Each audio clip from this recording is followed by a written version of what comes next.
Dead by Daylight is a very interesting game both for myself and this channel. It was one of those multiplayer games I played with friends before I was even a content creator. Some of the content I used to do on this channel was Dead by Daylight highlights, or even Dead by Daylight guides, which is especially strange considering this game was nothing alike to other games I played and covered, but that didn't matter to me because it was fun. To this day, I'll still occasionally hop into it, especially with friends. Ha! Ha! Nerd! What a nerd! How dare you! That's you! Stop pointing! You're a nerd! But it's one of those games that just always feels more and more meh, for one reason more than any other: frustration. But what is it that makes a game frustrating? What is it that makes Dead by Daylight frustrating? It's not anything new for me to get frustrated with a game for whatever reason, but Dead by Daylight is a bit of a tricky one to pin exactly why it's frustrating. It's a multiplayer 4v1 game after all, so maybe something frustrating for one side is what's great for the other side. Every time one person is frustrated, another player is enjoying themselves. Or maybe it's something deeper than that. I needed answers, so I did my research. I applied the play experience of this asymmetrical horror game to my knowledge of game design, and would like to present my results. In this video essay, we'll be analyzing what it is, in my opinion, that contributes to making this and other similar games so frustrating.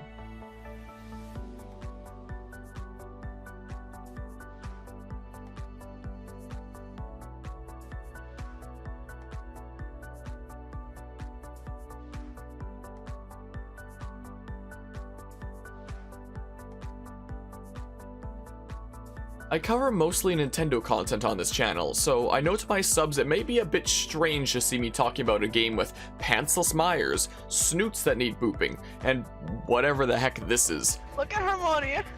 Oh my god! What? Dang it! Drop him now! Now drop him! So for a quick rundown, Dead by Daylight is a 5-player game, with 4 survivors working together to escape, and a killer player working to kill the survivors. The survivors need to complete 5 of the 7 generators around the map, each of which take 80 seconds by default to complete in order to power up the exit gates and escape. The killer player needs to catch survivors, typically by hitting them with their weapon twice, and put them on hooks to bring the survivors closer to death. Hooked survivors can be saved by other survivors, but each survivor can only be hooked so many times. Once you're hooked for your 3rd time, you're eliminated from the game.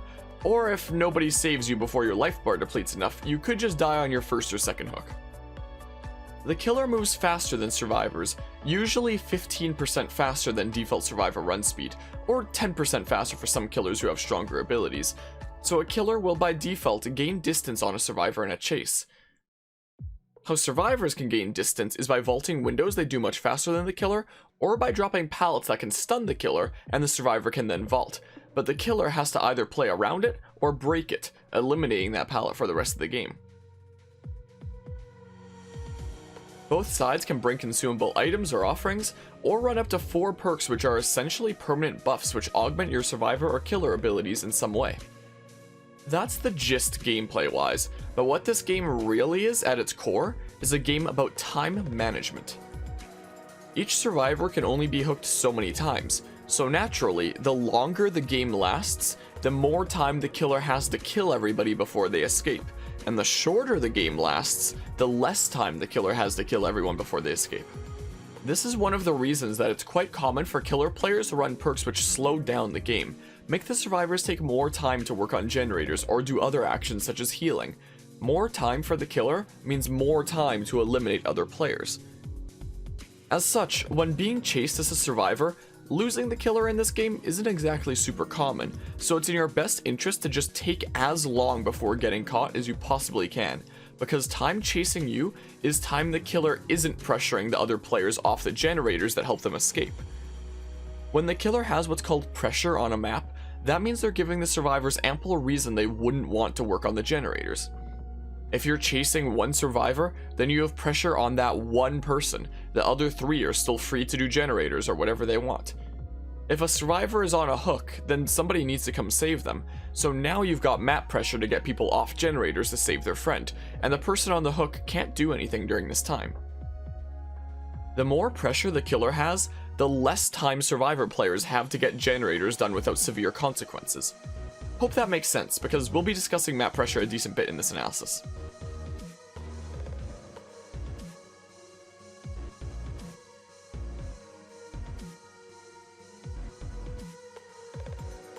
Games will often have what are called feedback loops, which are defined as a process in which the outputs of a system are circled back and used as inputs.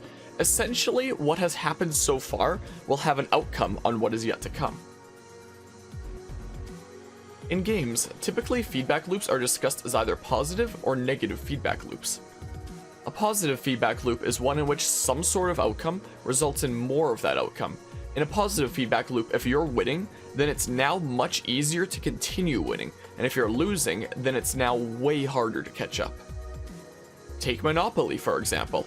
If you have a full property set you can buy houses and hotels on, and your opponent doesn't have a full property set, well, you're probably going to wipe the floor with them.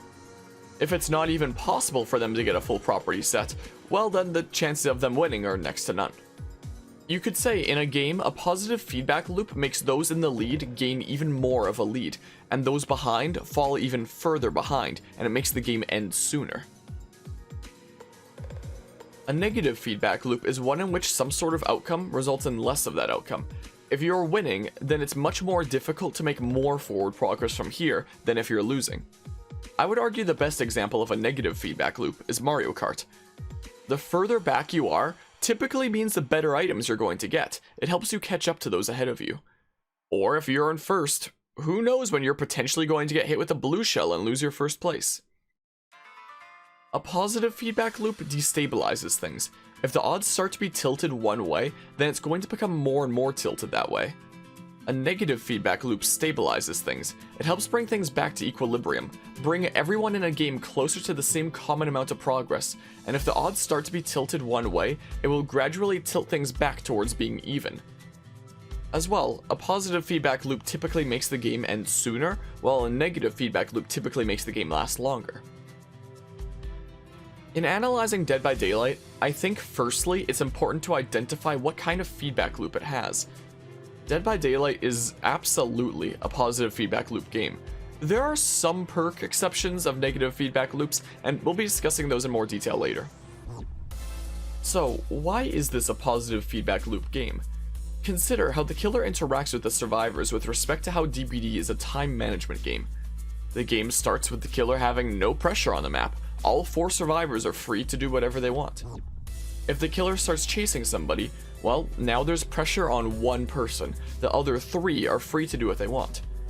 If the killer catches and hooks somebody, well, the hooked person can't do anything, and at least one person better come and save them. There's now pressure on at least 2 players, with the other 2 free to do what they want. Pressure could even be on more than 2 survivors if multiple go for the save. But let's say the killer starts chasing somebody else. Now there's somebody on the hook who can't do anything, somebody being chased who can't do anything but run, and 2 other survivors where at least one of them better come for the save, if not both. So at most, there's 1 generator being worked on now, as opposed to 4 at the beginning of the game. Or if there's 2 being worked on, then nobody's coming for the save, and their teammate could die early. Let's reset for a second, and say the killer gets their first hit to injure a bunch of players. Well, now they've got to take time to heal themselves. Time not doing gens. Well, they could do gens despite being injured, but it's a big risk considering they stay one-shottable, and if the killer comes and one-shots them, then they get hooked, and now more survivors have to get off generators to come and save you. This is a positive feedback loop. Pressure the killer gets on the map spirals into more and more pressure if the killer is able to keep it up. And as survivors, with everybody being hooked, chased, or injured, sometimes it can feel like you don't have any breathing room to work on generators because you're too busy helping your teammates. The more pressure the killer has on the map, the more potential it has to snowball into even more pressure, and even less chances for the survivors to work on generators and escape. Having the killer make progress towards killing survivors, all the while making the survivors stay in the map longer by keeping them off gens. Let's flip things to the other side. Let's say the killer is chasing somebody while the other 3 survivors can work on generators. Let's say you want to catch this one person in, say, 20 seconds, but you get juked, you miss some of your swings, or maybe the survivor is like Ash from Pallet Town and just has a bazillion pallets to drop on you, and unfortunately you take 40 seconds to catch that survivor. Recall, each generator takes 80 seconds, so if all 3 others are on their own generator while you take 40 seconds to catch somebody else, you've just used up 1.5 generators worth of time to catch them. So as killer, when you don't catch the survivor you want, then it's not just that catch you've lost because of a missed swing or window or pallet or whatever, but you've now lost the time you would otherwise have had in the future to catch people. Miss that swing? Well, you didn't just miss that swing, but you've now lost the time for future swings because the survivors will escape just that much sooner, assuming they actually play efficiently. In Dead by Daylight, whether it be the killer or survivors doing particularly well, this game is a great example of a positive feedback loop. Doing well as killer means less time survivors are on generators, and therefore more time the killer has to complete their objective. Doing well as survivor means the killer has less time they keep you locked in the map with them to try to kill you. You can escape just that smidge sooner before staying longer with spell demise. Dead by Daylight is a positive feedback loop.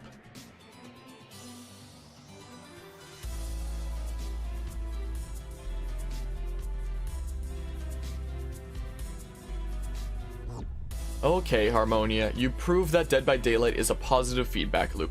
Who cares? What does that have to do with it being frustrating? The reason that Dead by Daylight's positive feedback loop specifically can lead to frustration is because it creates a lack of suspense. Suspense can be one of the key methods of engagement in any media. For example, a book or movie. Perhaps our protagonist goes against all odds and the villain is seemingly always one step ahead. Will our hero be able to conquer this foe ahead of them? Or take Smash Bros, for example.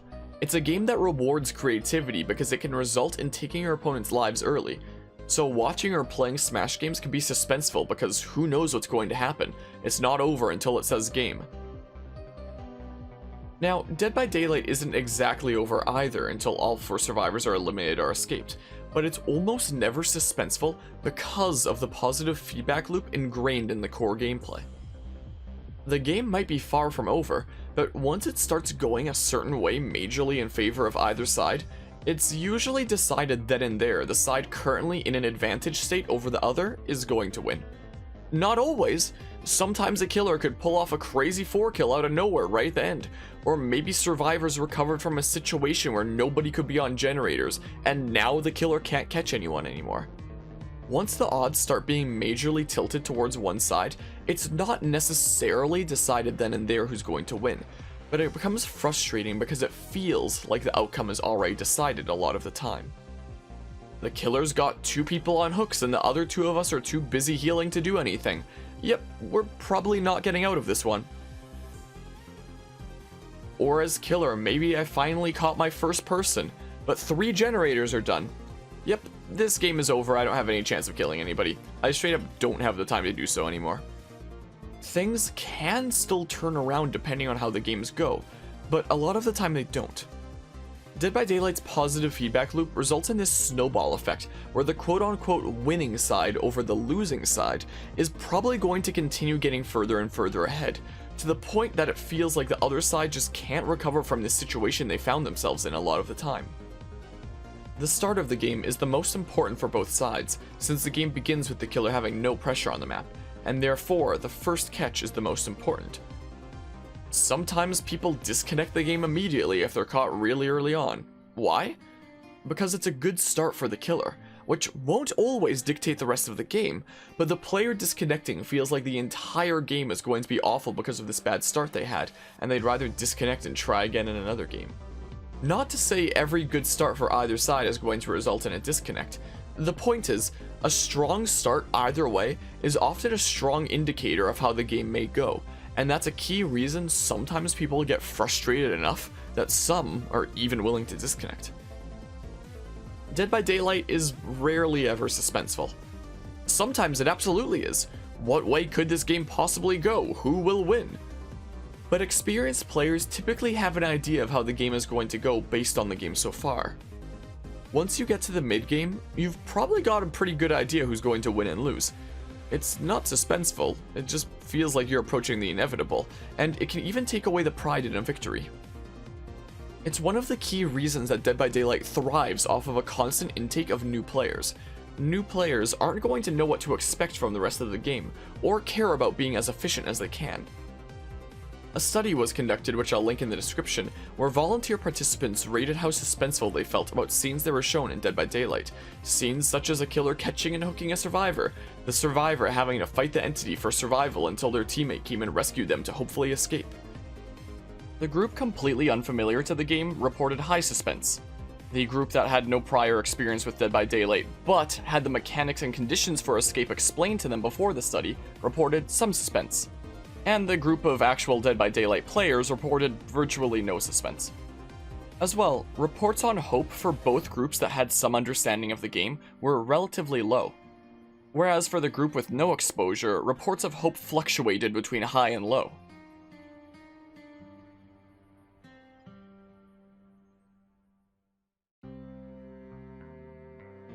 The more experienced one gets at Dead by Daylight, the less suspense the game seems to have, because you get better and better at predicting how things are going to go. It can make losses frustrating and make victories unsavourable. If you lost after things snowballed against you, it's like, what could I have even done there? The game was decided ages ago. Continuing to play was just delaying the inevitable. I already knew I was going to lose, just wasted my time continuing to play. And similarly, snowballing victories could be like, yeah, I won, but I already knew that was going to happen by the time we got to mid-game. It wasn't really anything surprising. Heck, sometimes when I kill all 4 survivors as killer, I don't even want to say GG after the game, because I already knew I was going to win ages ago, and so did the survivors. Everybody just comes out of the situation feeling pretty meh about the whole thing. Nobody feels good about that. Should Dead by Daylight even have a positive feedback loop? Honestly, I can't answer that question. The current system rewards you for doing well and punishes you for doing poorly, maybe to a bit of an extreme with its snowball effect, but is it really wrong to continue to reward a side doing well, or maybe the extent it does so is too far? It's certainly up for debate.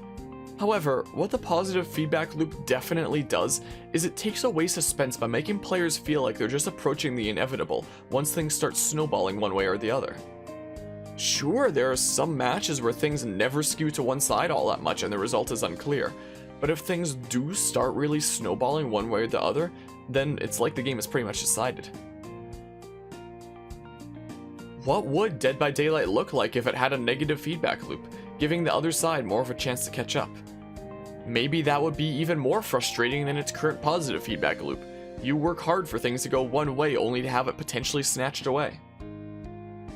Dead by Daylight does have some negative feedback loop aspects. The hatch and key escapes, no one escapes death, and having one's almost certain victory taken away because of these comeback mechanics doesn't exactly ever feel good, though we'll get into that some more soon.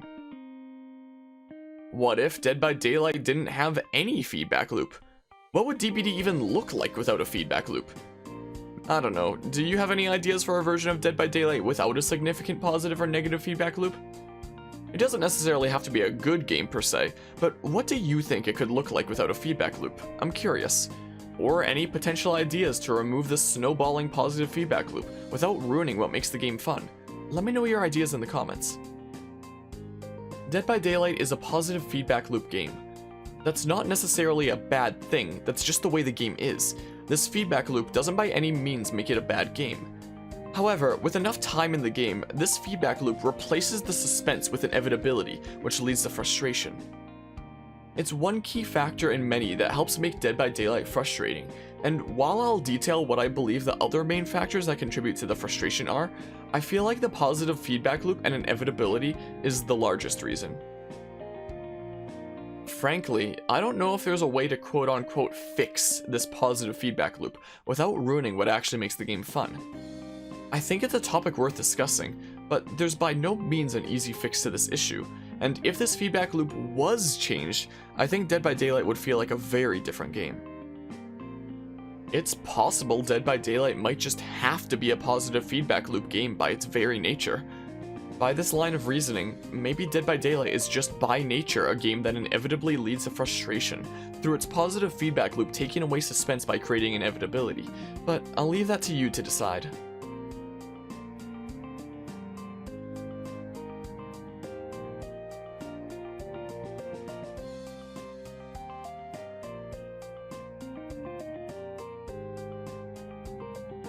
While I would argue the core gameplay of Dead by Daylight is a positive feedback loop, there are definitely certain aspects one could definitely call a negative feedback loop.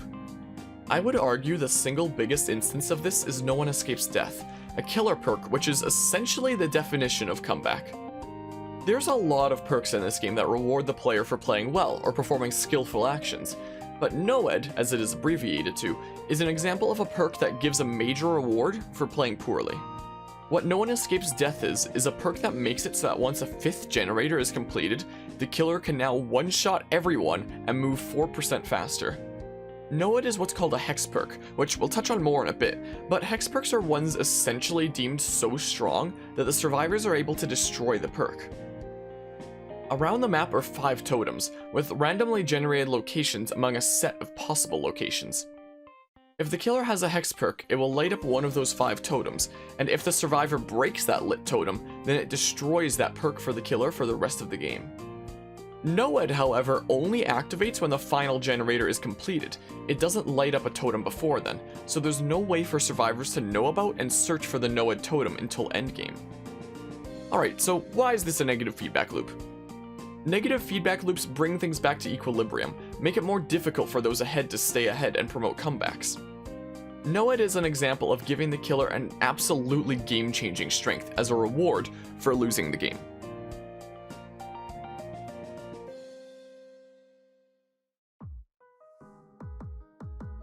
If all 5 generators are complete, that means that the killer has basically lost the game.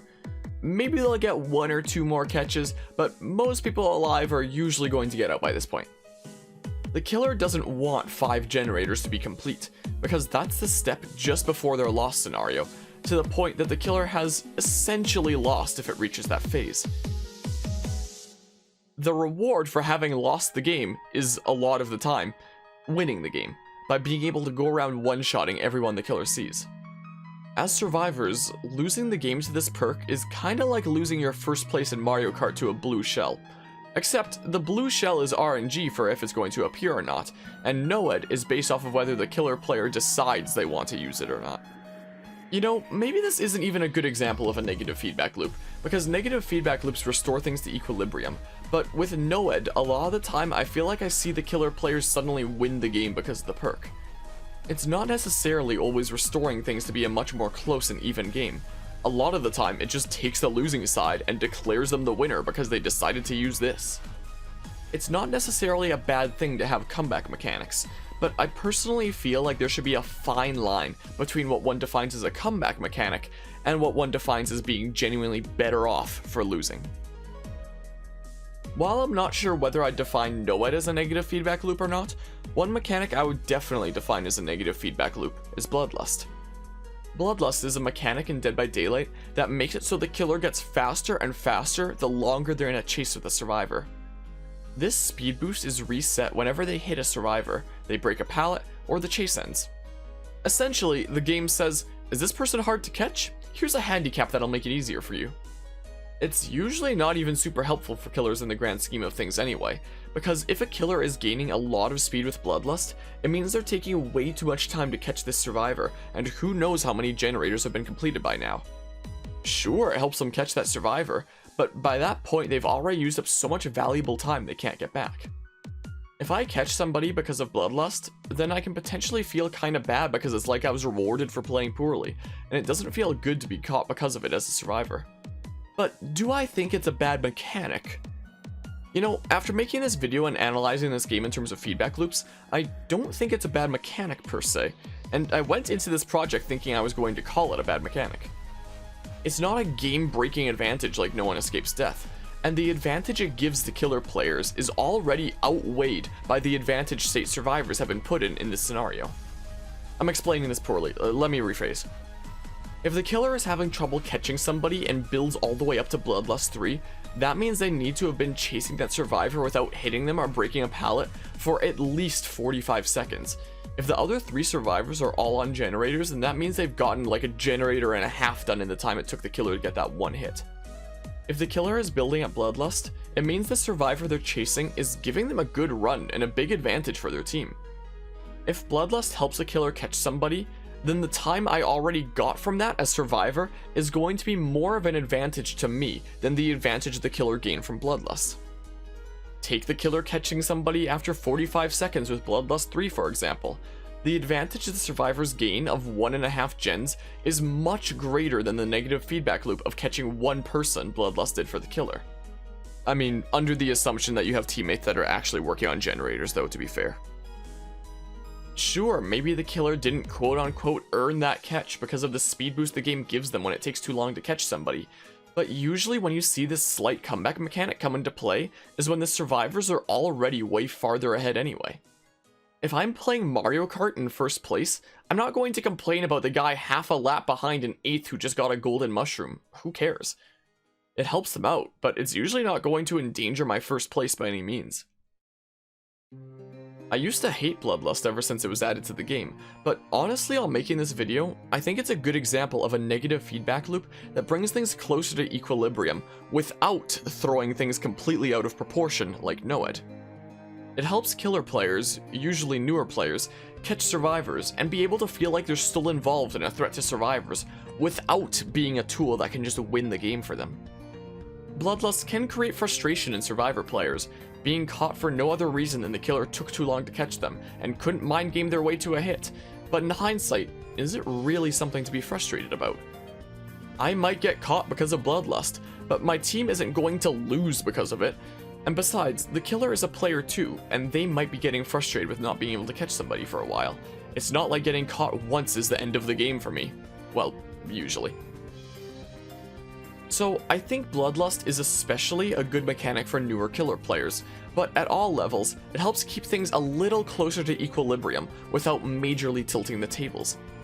Just like the topic of feedback loops in this game in general, I do think it's a complicated subject with no clear right answer. I know Bloodlust is generally a pretty despised mechanic, which even I really disliked up until researching for this video, but nowadays I feel like I have a newfound respect for it. I don't think it's a perfect mechanic by any means, especially considering the whole reason it was put into the game was as a band-aid for pallet looping, but hey, maybe it's a step in the right direction when it comes to negative feedback loops in Dead by Daylight. What would Dead by Daylight look like with more of these kinds of negative feedback loops? Would it make the game more suspenseful and less frustrating? Or would it ruin everything good about the game? This game is so much more complicated than I thought it would be when I started this video project. But for our next topic of discussion, we have exhaustion perks. Most commonly, these are survivor perks which give you a 150% movement speed for 3 seconds after meeting a certain condition depending on the perk. It could be fast vaulting a window or pallet, falling from a height, stunning the killer, or even so much as hitting the run button. After the speed boost, these would be on cooldown for 40 seconds, as long as you're not running.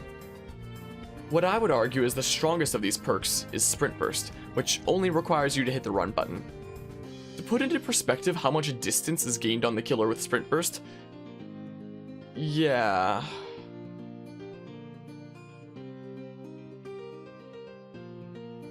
Dead by Daylight is made up of tiles, and these tiles are usually randomly placed around the map when it's generated.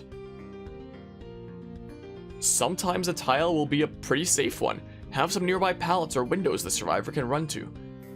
Other times it may be a dead zone. No pallets or windows for the survivor to use, so if they're found here, they'll usually be hit once for it. Well, this speed boost is enough to make it all the way through not 1, but 2 entire tile dead zones and make it a safety, all because the survivor was capable of hitting the run button. And it's not necessarily a negative feedback loop, I'd argue. It's not like the survivor team needs to be losing to get this boost to help them along. They could already be annihilating the killer and just keep on doing it even more so with these perks. Or take Dead Hard for example. Rather than a big speed boost, it allows the survivor to hit the action button while running and injured to get a super tiny speed boost as well as invincibility frames.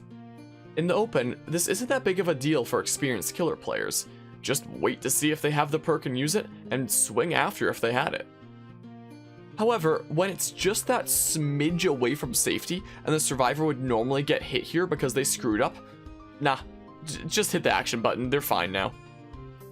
Situations like this, where sprint bursting survivors make it 2 tiles of distance away to safety instead of you getting to hit there like you normally would, or dead hard survivors who screwed up but that doesn't matter because they can just hit the action button and they're fine, is definitely something that can be quite frustrating as killer, because that valuable time you just lost because the survivor hit a button is time you'll never get back, and now you have less opportunities going forward to catch survivors as we've discussed previously.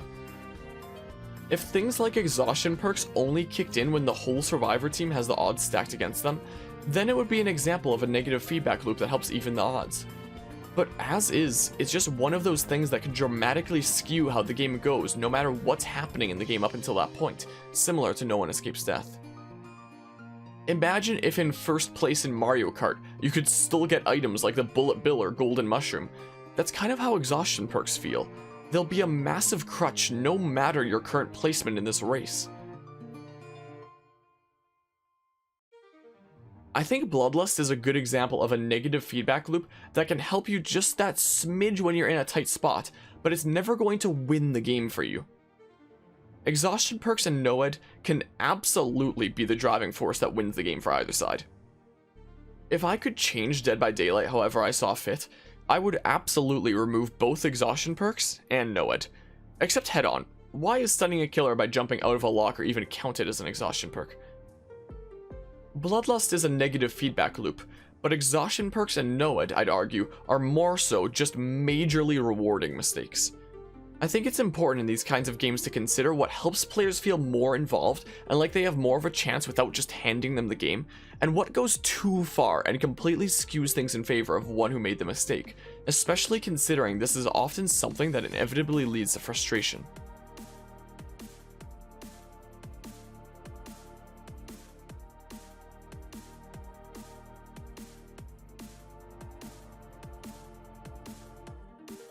Interestingly enough, Dead by Daylight is a game with a lot of randomness, both with in-game RNG and the randomness of how different players behave, where they go, and what they do. Let's discuss in-game RNG. When a map is generated, some structures always need to be in certain places on that map, and everywhere else is made up of tiles which are randomly generated from a set of options. There will always be 7 generators around the map. On some maps, there's a location or 2 where a generator will always spawn, and the rest are randomly placed around the map in an even-ish distribution, most of the time. The 5 totems are randomly placed around the map inside these tiles in the places they can spawn, and if the killer has any hex perks which are assigned to these totems, that's just done completely randomly. So one game, a survivor could spawn right beside the lit totem and immediately break it, leaving the killer with 3 perks instead of 4 for the entire game, purely by RNG. Or another game, the totem could spawn in the most unexpected place that nobody ever checks, and the survivors waste so much time trying to find the totem but they never can, and the killer wipes the floor with them. All purely RNG. Hex perks are a great example of really being able to break the game majorly in favor of one side or the other, purely by RNG of, can the survivors find the totem? Where did it spawn? Who knows? Hex perks in general will have their benefits be pretty random and inconsistent from game to game for killers, as it's all about whether the survivors can find it or not, which is almost completely random. Of course, the map generation itself plays a factor in randomness. On the outdoor maps, it's usually not that difficult to find generators, but on some of the indoor maps, it sometimes feels like you can jog across the continent and not find a generator. Survivor and killer spawn locations are random, just generally following the rule that the survivors will typically spawn on the opposite end of the map from the killer. So, as killer starting the game, it's typically best to cross the map looking for survivors near distant generators. If all or most survivors spawn beside some generator and it's one of the last ones you check, well, it's probably going to get done before you found a single person at all because you didn't make the right guess of which generators to check out first. Typically as killer, I'll first check out the generator farthest from me, but that's not always the right option. Or maybe you'll cross the map and do find somebody. Maybe they're right next to some strong tiles or sprint burst to safety, and it can take a while to catch them, and who knows, maybe 2 generators are done by now. Let's consider another situation. Sometimes as killer you spawn directly in the center of the map. Now it's like, well, now where the heck do I go to try to find people? In this kind of situation, the killer could find somebody nearly immediately after the game starts, or have a couple generators get done before they found a single person because they checked the wrong side of the map when they made a random guess of where to search. Another RNG mechanic is the hatch, which I debated about throwing under the negative feedback loop section, but decided to throw it here instead because it's just determined by RNG anyway. When the amount of survivors and generators reaches a certain number each, the hatch will spawn somewhere randomly on the map. When there is one survivor remaining, the hatch opens, which they can escape through, but the killer can close if they find it first. Where will it spawn and who will find it first? You guessed it, it's pretty random. You can seek out a handful of set locations the hatch could spawn, but there's no guarantee it will be there, unless an offering is brought to set its location. That's a thing nowadays, but if both sides know where it will be, then that's basically an advantage for the killer, unless the survivors have a key. What a key does is allow survivors to open the closed hatch. So as a killer with a couple survivors left you're searching around for, they could just wind up escaping just like that. Or maybe the killer eliminates 3 survivors, but then the last one gets away purely because they found the randomized hatch spawn. Hatch is another RNG mechanic that can determine the outcome of the game. This all should be evidently frustrating because these mechanics have the potential to base, or at least greatly influence, who wins or loses on random chance. That's not always a bad thing depending on the game. Like, I'll have fun yelling with people at Mario Party, randomly screwing people over and helping others, but that's not really a game people play seriously. Dead by Daylight has a lot of players who play it seriously, so maybe there shouldn't be such RNG/guess reliant mechanics. Or let's flip that argument. It's a 4v1 game, so it's never really going to ever be truly balanced, so maybe people shouldn't take it all that seriously in the first place. I'll leave it up to you to decide. Another RNG mechanic I didn't want to throw under the same umbrella as potentially determining the outcome of individual games is the leveling up and Shrine of Secrets. When leveling up a character, the player must spend blood points they earn by playing the game on nodes in what's called the blood web.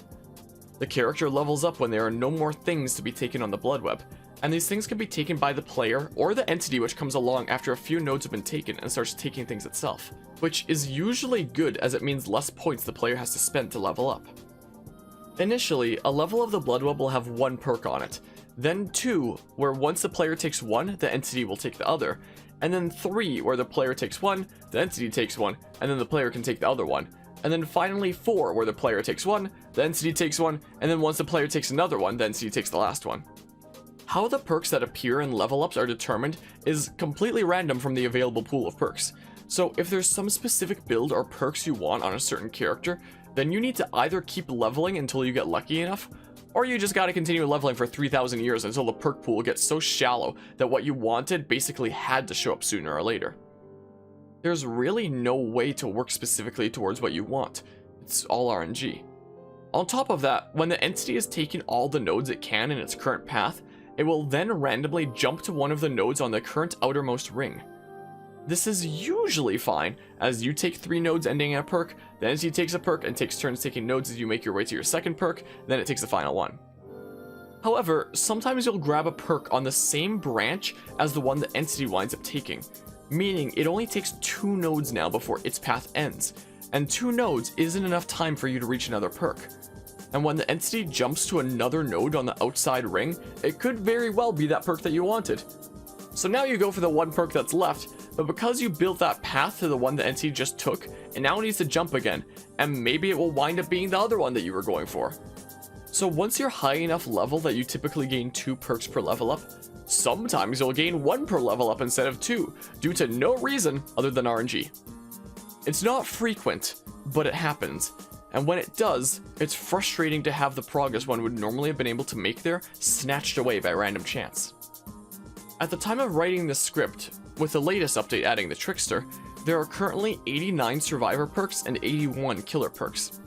So assuming you've unlocked all teachables, which we'll delve into more shortly, and you're leveling up a survivor past level 50, so 4 perks appear in each level up, then you're dealing with a roughly 4 in 89 chance of what you want appearing. Oh, and you need that to happen 3 times to get to level 1, 2, and 3 versions of that perk. Every time you unlock a level 3 version of a perk, then that perk is maxed out, and therefore no longer in the pool of available perks to spawn, making your odds better of getting what you want as you make the pool smaller and smaller. Let's do some math, shall we? 89 perks multiplied by 3 for the 3 levels of the perk makes 267 perks you gotta yoink from the blood web to max out a survivor. Divide that by 2, assuming that you get 2 perks for each level up, which isn't even the case in earlier levels, and sometimes even later levels due to RNG, but let's pretend it is to make this math simpler. And you've got about 134 levels you need to dump into a survivor to max them out. Let's say each level takes roughly an average of 40,000 blood points-ish, so multiply 134 levels by 40k blood points for 5.3 million blood points to max a survivor. Now, let's say a survivor player gains on average 20,000 blood points per game, so divide that total and you've got about 268 games that need to be played. Now, let's say the average game, including wait times, takes 20 minutes, but considering wait times in this game, it's probably way longer than that anyway. So multiply that 20 minutes by 268 games, and you've got about 90 hours put into the game to max out a survivor. Not even including the time it takes to make all those perks available, which we'll talk about shortly. I'm fine with things like having a character completely maxed out, especially in a multiplayer game like Dead by Daylight, taking a long time to achieve. But when the strength and abilities you acquire on that character during that insanely long journey is determined almost completely by RNG, the only bit not determined by RNG being the player's choice of which perks to take when presented with a few random options each level up, then it's frustrating because you have almost no say in how you want to develop that character and their build throughout that journey. If they're maxed out, then hey, you've got every perk, make whatever build you want. If they're not maxed out though, do you have the things you want on that character? Maybe. It's pure RNG basically. Again, in a multiplayer game like Dead by Daylight that some, including myself, dump hundreds, or in some cases thousands of hours into, it's not necessarily a bad thing to have something like this take a very long time. The issue here is that the strength and abilities the player acquires throughout that 165-hour journey is almost completely out of their hands. If you spent a couple hundred hours developing some character in some multiplayer game, then I should hope it's in a way that suits your playstyles and preferences as your character continues to grow throughout that incredibly long journey. But the most choice we have in developing characters in Dead by Daylight is essentially choosing which perks we take from a few options randomly selected for us by RNG. I know it's certainly made me frustrated when I've continued to dump more and more points into a specific character, knowing I can stop when I get that one specific perk I really want on them, and then that doesn't even happen until like 50 hours later. Also, I realize these in-game hour estimates don't factor in points gained for completing daily rituals, challenges, points given away for events by the devs, or even additional point offerings, so realistically it should take a decent smidge shorter than my estimates to max out a character, but the main point of the estimates is, it takes a really long time to max somebody out. And when it comes to RNG impeding progress in this game, we come to the Shrine of Secrets. In Dead by Daylight, each character can equip up to 4 perks, and each survivor and killer has 3 perks that are initially unique to them. When a character is leveled up to base level 30, 35, and 40, for their 3 exclusive perks respectively, the player can unlock the teachable of that perk, meaning it's now possible for other survivors and killers to obtain that perk. It's added to the pool of available perks the game randomly chooses to present you with during level ups. The Shrine of Secrets is a place where these teachable perks are available, allowing the player to unlock these teachables without leveling up or even owning the respective character it comes from by spending iridescent shards which are gradually gained over time for playing the game. The Shrine of Secrets will always present 4 teachable perks, 2 killer perks and 2 survivor perks, and resets on a weekly basis. So, what 4 perks are available in the Shrine each week? Pure RNG. Some perks have appeared in the Shrine up to 20 times. Others have never once appeared in the Shrine. So you want a specific perk from a licensed character you don't want to shell out $5 to buy the DLC of? Well, you could wait to see if it appears in the Shrine of Secrets instead. Maybe it'll appear there any week now. Maybe it will never appear. Good luck, it's literally just RNG. I'll link the Shrine of Secrets archive in the description below if you'd like to see for yourself the rough distribution of the perks in the Shrine and how many times each perk has appeared.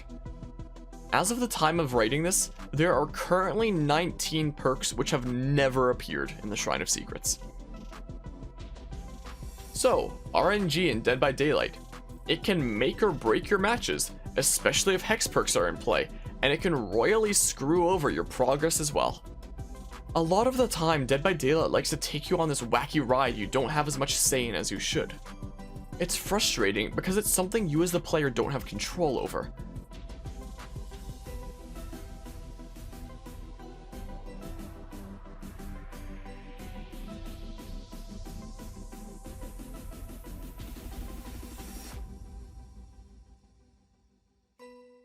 In Dead by Daylight, the general goal as survivor is to, well, survive, and the goal as killer is to, well, kill.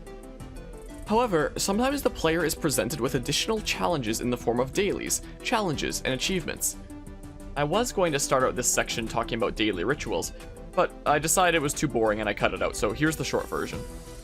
Once a day, the player gains a daily ritual and is able to hold up to 3 at once, and by completing these daily rituals they gain additional points.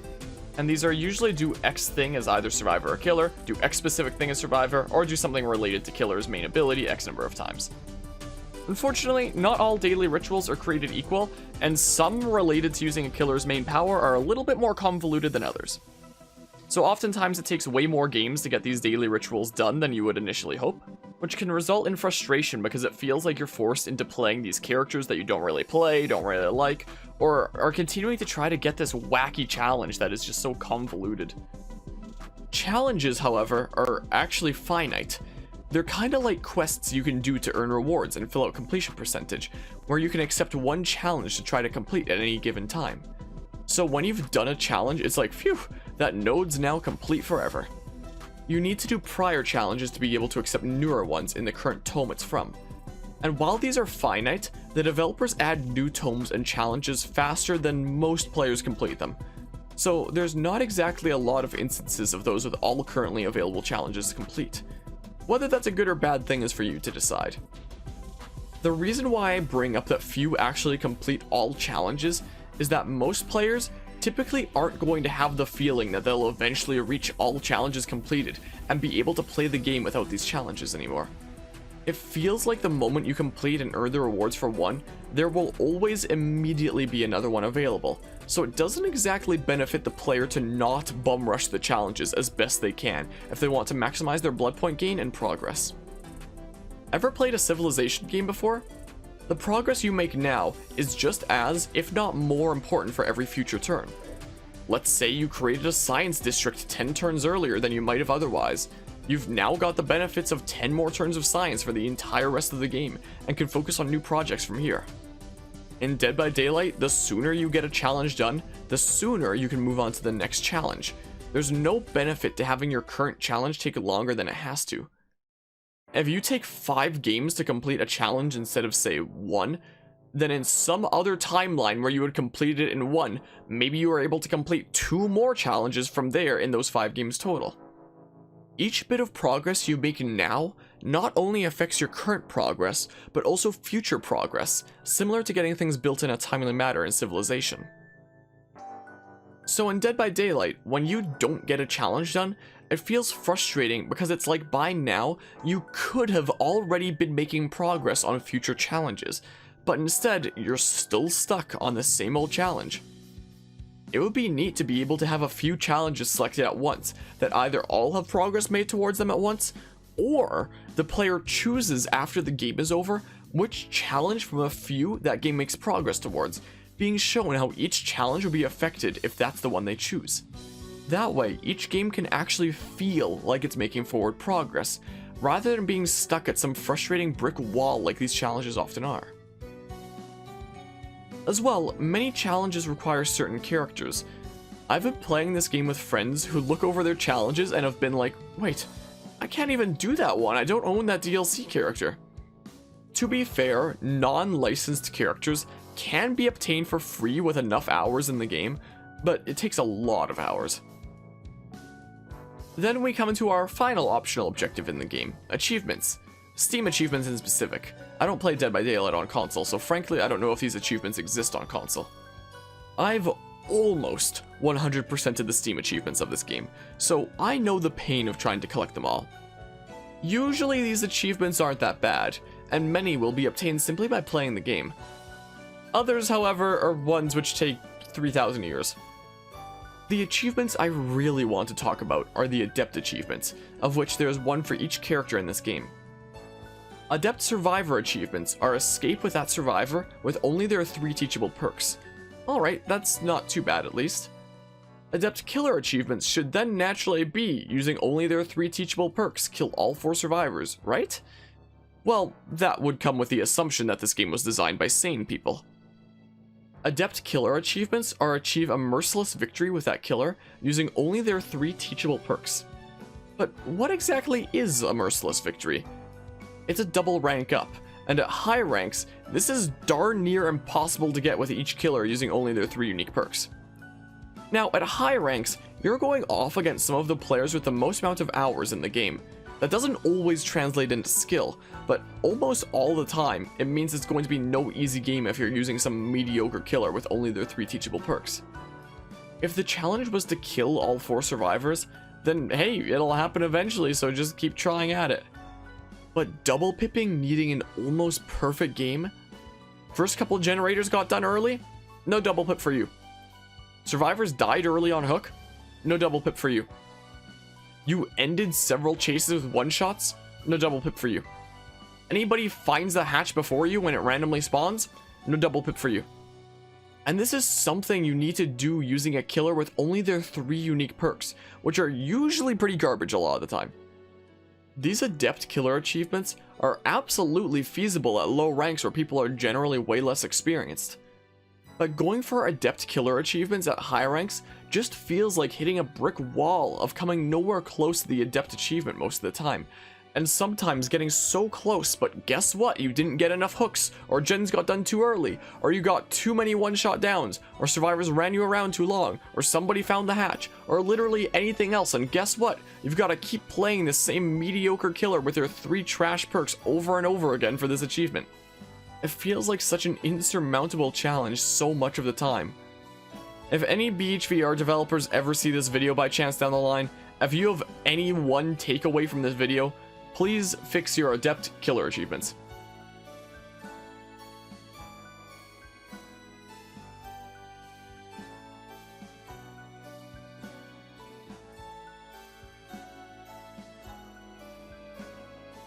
You know, language is honestly a very fascinating thing we have and use to communicate with one another. Our words carry meaning, and it's when at least 2 people agree on the meaning of a certain word that they are able to communicate with it. But sometimes, the meaning of words may actually differ from one person to another, which can result in misunderstanding and conflict. We see this in politics all the time. Group A saying they want X thing, and then Group B being like, "What? I can't believe you want Y thing." And then Group A being like, "What? No, we actually want X thing." Language has meaning when we are all able to agree on a common definition behind particular words, phrases, or even political movements.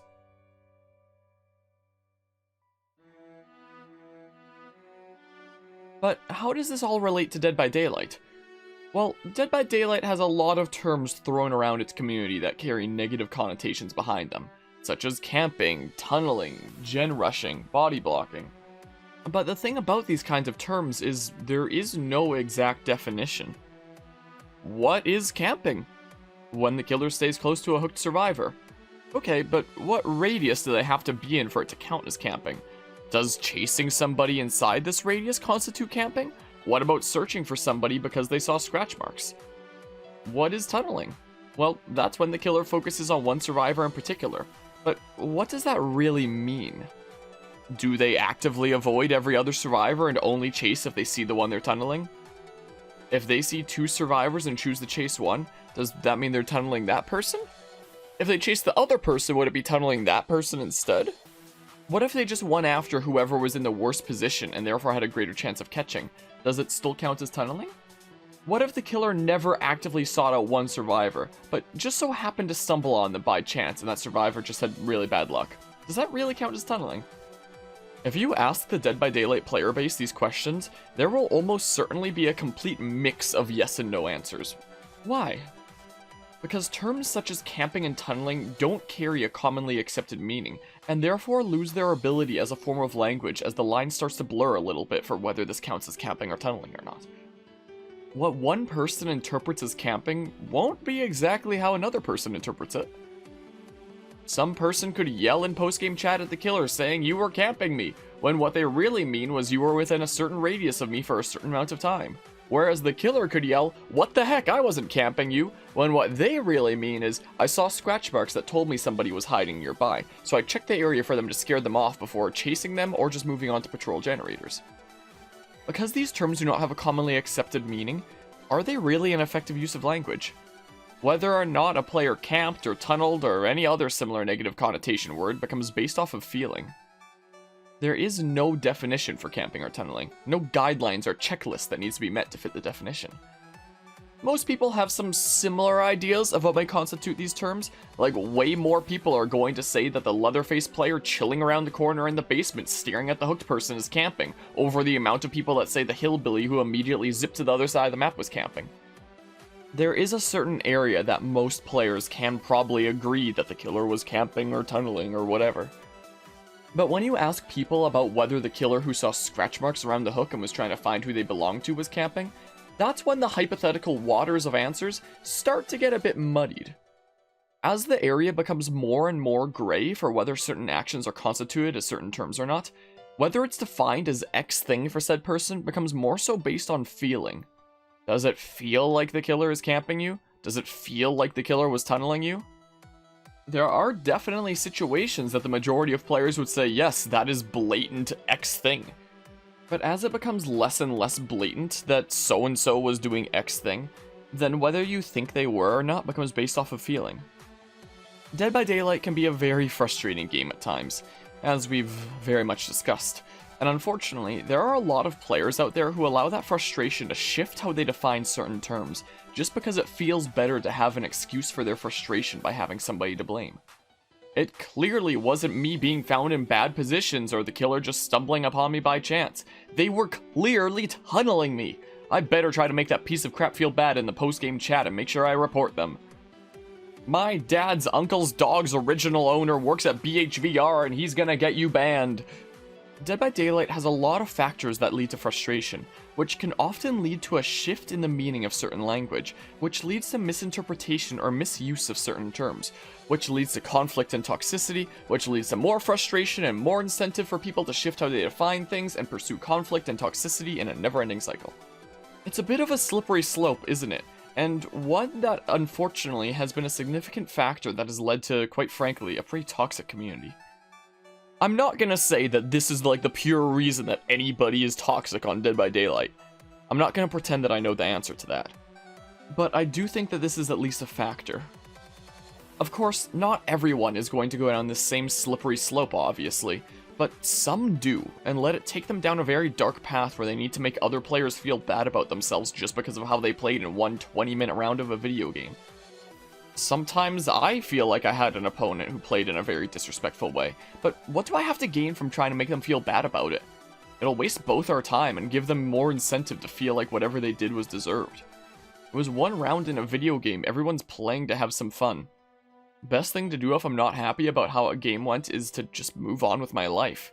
Get into the next game or just call it a day. I never really understood why so much of Dead by Daylight's community is as toxic as it is, but taking the time to really consider it for this video essay, I think it makes sense in a way, as sad as it is.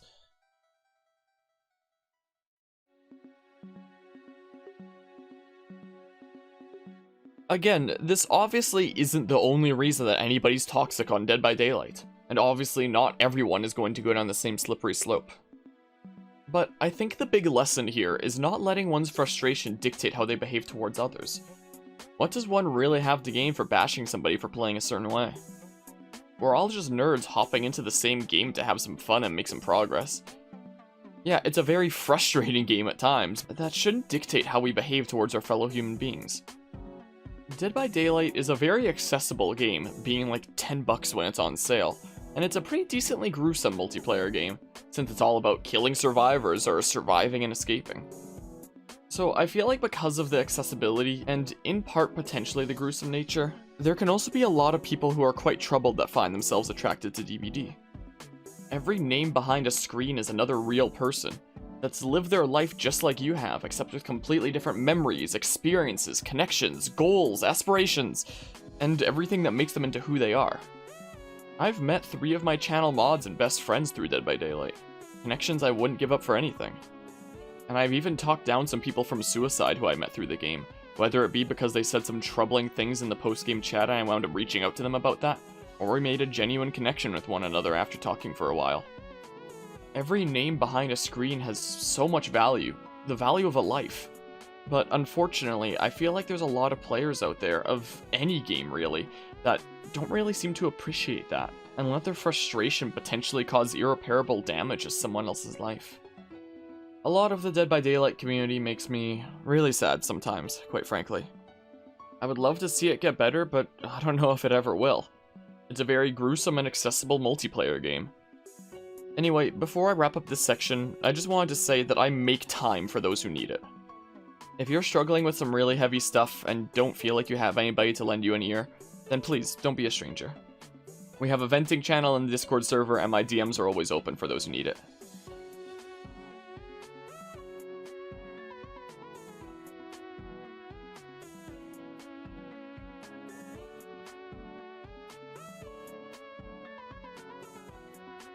At the end of the day, for any game, the development is going to be the backbone of how the game turns out.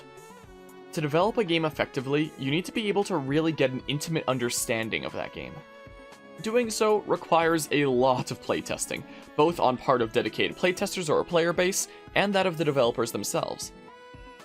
In games, we have what's called MDA Framework, which stands for Mechanics, Dynamics, and Aesthetics. Mechanics are what is most to the developer side, and aesthetics are what is most to the player side. Mechanics are, well, the mechanics. Your rules. How does the game work? What's possible? Dynamics are what actually happens in the game.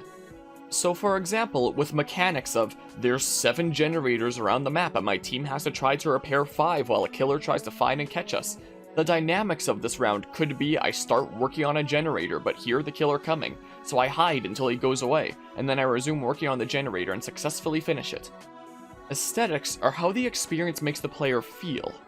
So for example, in that situation, maybe I felt suspense that if the killer would find me while I hid, but then I felt relieved that he didn't find me, and then proud of myself for finishing the generator.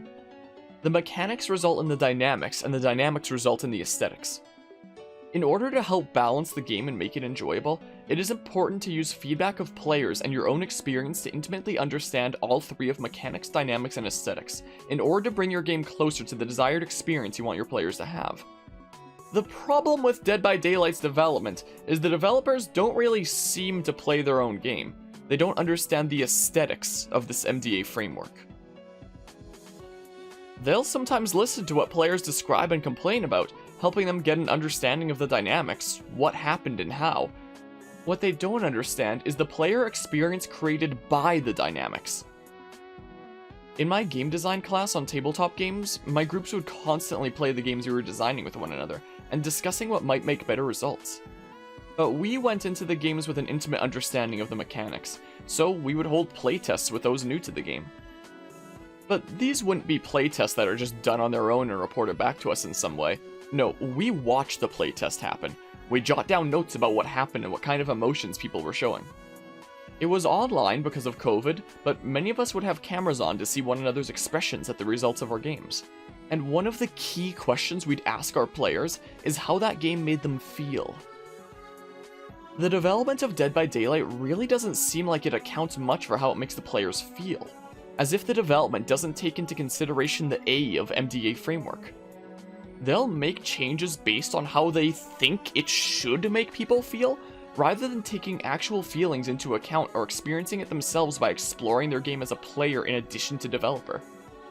Take No One Escapes Death, for example. People complained about the killer just being given a one-shot at the end of the game as their reward for losing. What did the developers do? They made it a hex totem that only spawns on some dull totem chosen at random from the available ones remaining. Here you go, players, know it is balanced now! It has counterplay now! All you need to do is take basically the time of 2 extra generators to track down and break all 5 totems on the map before the end game to prevent killers Noed from activating. You should totally do that every game, just in case they're running one specific perk out of 81 options. And people were like, oh, wait, that doesn't at all fix things. And the problem is still you're giving the killer a tool that can clean up the game as the reward for losing. But the developers basically ignore these complaints because they're patting themselves on the back thinking they fixed it already. All the people complaining are just wrong. Just do the counterplay method we put into the game. Literally the only benefit from cleansing dull totems is just in case the killer has Noed, in which case you need to cleanse all the totems. And the developers have stated that they believe that dull totems are a secondary objective for survivors to do, even though the only reason to cleanse dull totems is on the off chance that the killer has 1 perk out of 81. Or take people complaining about pallet looping, for example, that certain tiles are too strong and survivors can loop the killer too long. So the developers put in their band-aid fix of Bloodlust. Just make the killer faster the longer the chase goes on, when the actual problem was that the tiles were too strong. I no longer think Bloodlust is a bad mechanic per se after my section on negative feedback loops, but it's not a fix to tiles being unbalanced like the developers thought it was when it was first patched in. Though, to be fair, nowadays tiles are way better at least. Without playing their own game, the developers don't truly understand the aesthetics and player experience their game creates. For example, take insta-blind flashlights, which were in the game for over a year. They were finally patched out on December 14th, 2017. Not even a month after one of the lead developers had his killer annihilated by a group of insta-blind flashlight survivors at a Twitch event in Korea. This was several years ago, and the team has gotten much bigger nowadays, and I know that there are many of those who do play their own game, but it doesn't really feel like they understand the player experience they're creating. There's been so many fixes over the years to things that aren't even fixes at all. Noed can be counterplayed now, just take a bunch of extra time every single game just in case the killer has it. Pallet looping is fixed now because the killer gets faster the longer the chase lasts. Decisive Strike is fixed now because it deactivates when a survivor starts working on a generator or some other actions. Doesn't change the fact that a Decisive Strike survivor can still draw the killer's aggro and then immediately hop into a locker to force the killer to wait or grab the survivor, only to lose them and waste countless time. Or just have a Decisive Strike survivor in general run into the killer's face trying to get grabbed because they know they can escape. Nah, that totally wasn't the reason Decisive Strike was bad. It's fixed now. The ranking system is fixed now because of emblems which totally aren't littered with countless flaws. Hillbilly is totally balanced now because he can only use his chainsaw so much with its new cooldown. Wait, what is this even fixed? Did anyone even complain about this? Teachable perks are now more feasible to easily obtain because of the Shrine of Secrets. Oh, what's that? It's complete RNG and there's many perks that haven't even appeared in there once? Nah, it's totally fine, just get lucky over the course of the next several years. Franklin's Demise is an annoying perk that makes survivors drop their items when hit, but what's that? It should be more annoying. Alright, now the items despawn if they're not picked up again in time. We're Gonna Live Forever has no benefits other than gaining more points. Alright, now it heals people on the ground faster, because that's totally something that's going to happen on a regular basis in your games. Nurse breaks the game in half by just being able to blink on top of survivors and get hits. Well, now her blink has cooldown, so she gets slightly more punished when she misses. Killers are face camping survivors and making it impossible for survivors to get saves by blocking the hook. Well, now survivors can save from the left and right sides of the hook. Problem solved! Fuck! Survivors can take the game hostage by just hiding and never leaving. Don't worry, that's fixed now that there's a timer at the top of the screen that kills all survivors when it runs out. What's that? The timer only starts when a door is opened or a hatch is closed, and survivors can just choose not to open a door to start the timer and still hold the game hostage? Ah, easy fix. The killer can open the door and start the timer. What's that? The survivors can just not do 5 generators, making it impossible for either side to open the door and start the timer, and still hold the game hostage by hiding and never leaving? Pfft, that's completely fine. I find it so baffling how the devs fixed the non-existent problem of the game being held hostage at endgame. and did nothing to fix the problem of the game being held hostage any time before endgame. This isn't to say that there's nothing but bad updates to the game. There has absolutely been countless changes that have helped to improve the game. But when the developers hear feedback about what happened in a game, they interpret it purely as how they can change the mechanics to result in different dynamics, rather than the end goal being the aesthetics and intended player experience. It feels like they don't understand what the play experience is, and wind up making changes that center around what they think their play experience is, without actually understanding this experience themselves.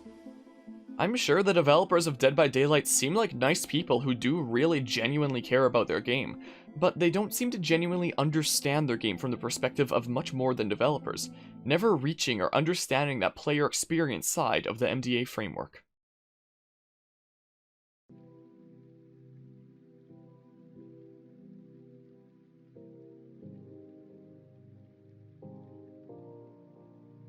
Dead by Daylight has a lot going for it that makes it a good fun game to hop into, especially with friends. However, we see this game being held back and become a frustrating experience due to several factors. A positive feedback loop that has results snowball one way or the other as the odds start to tilt in favor of one side results in the play experience losing its suspense, feeling instead as if it's simply approaching the inevitable. The cases of negative feedback loops are either tiny band-aids that help players feel a little more involved, or are completely out of proportion comeback mechanics which will almost always have some significant result on the outcome of the game. Random elements undermine players' ability to do well based on their own skill and game knowledge, sometimes basing so much of how a game can go on how soon survivors can find a randomly spawning totem, or if players have an effect kick in at a moment they need, or if it's wasted there, or if players can even find the generators or survivors they're looking for. RNG also dictates to a major degree how players are able to make progress, by taking away most of the player's decision-making ability to shape their characters how they see fit, as they work at developing these characters over hundreds of hours. Goals and challenges are meant to be a fun way to add additional objectives to the game, but several are absurd in their expectations and feel like hitting a brick wall in trying to get them done. How people define and interpret certain actions is different for each person, with unclear language without a commonly accepted meaning being blown out of proportion to help down a slippery slope towards creating a toxic environment where some people will redefine whatever it takes to fit certain excuses. And finally, a development team that just assumes they know what the play experience is and makes changes without taking the time to really actually experience the aesthetics created by the dynamics from their mechanics.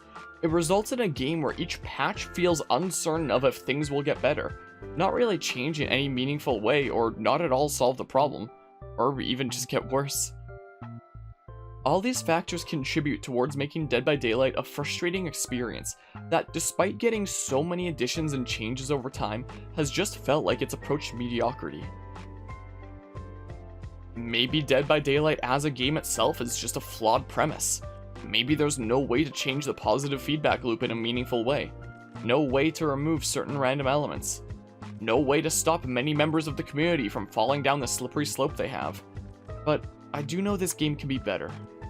That there are ways to avoid approaching the inevitable, to avoid rewarding mistakes, to stop RNG from being a large factor in how several games go, to allow players to make meaningful decisions in how they see their characters develop, to tackle challenges in a way that feels like forward progress without hitting some brick wall, to have a meaningful and sensical ranking system, and to have a development team that intimately understands not just the mechanics and dynamics, but also the resultant aesthetics and play experience, rather than making assumptions about what it is. Dead by Daylight as a premise might not ever be able to be a perfect game, but I know it can certainly be much better, and it doesn't necessarily have to lead to a frustrating experience.